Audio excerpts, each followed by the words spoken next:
How to use Microsoft Teams. Hi guys, welcome to our channel. Let's begin.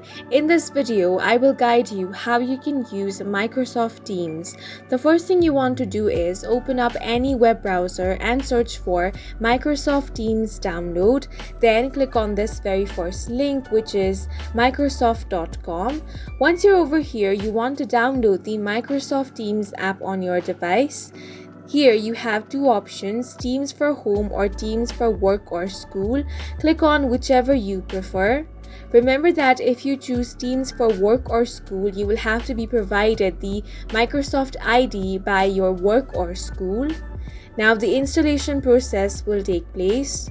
Once the application has been installed, it's going to be launched. Here you want to click on the option of sign in. Once you click on it, you will have to sign into your account using your credentials. The first thing you want to do is enter either your phone number, email, or Skype. Then click on the next option. On the next page, you will have to enter your password and you will be signed into your account. Remember that you will not be able to sign in to Microsoft Teams, work, or school using your personal ID. Once you have been signed into your account, this is going to be your home page. Here on the left hand side, you have the navigation panel. If you click on the first option, which is activity, you will see mentions, replies, and other notifications here.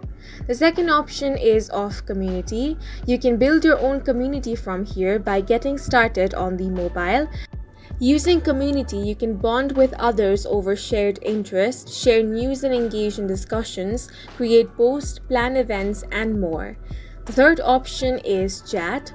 From here, you can very easily start a new conversation. All you have to do is enter name, email, or phone number at the top where it says to, and then down below you can compose your message.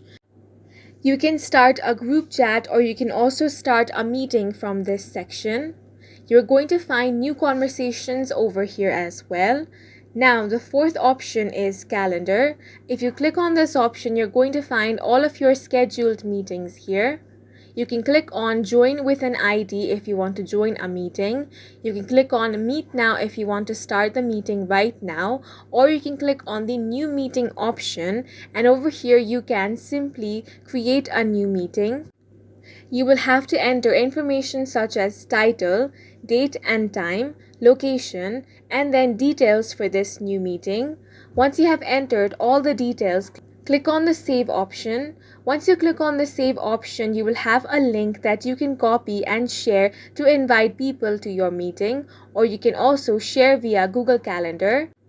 In this way, you can start creating and joining meetings in Teams. These are basically the tools required for you to start using Teams, and that's the end of this video. If you found it helpful, make sure to hit the like button and subscribe for more videos like this.